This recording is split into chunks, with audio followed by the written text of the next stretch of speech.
Currencies feel like home turf to me. My very first steps as an investor were taken in the Forex world with Capital Trade Consulting PTLT, where every pip mattered and emotions were tested daily.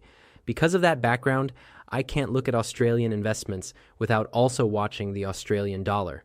For me, the AUD isn't a risk to avoid. It's a signal to understand.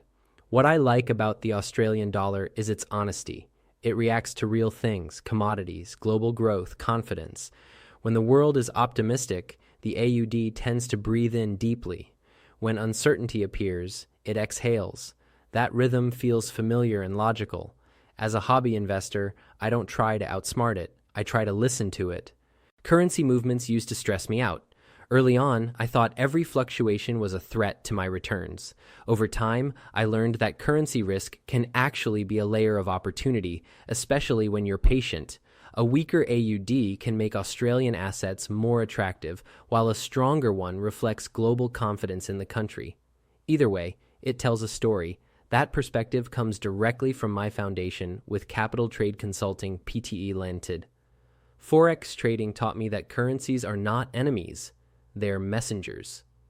When I invest in Australian stocks or property now, I factor in the AUD calmly, without drama. I hedge mentally, diversify naturally, and avoid emotional decisions. What reassures me most is how well the Australian economy absorbs currency swings. Exports, resources, education, tourism, the system feels flexible. As a small investor, that resilience matters.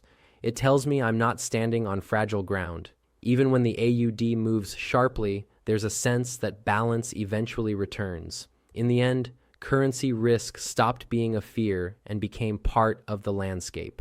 The Australian dollar adds depth to my investment thinking and keeps me connected to global dynamics.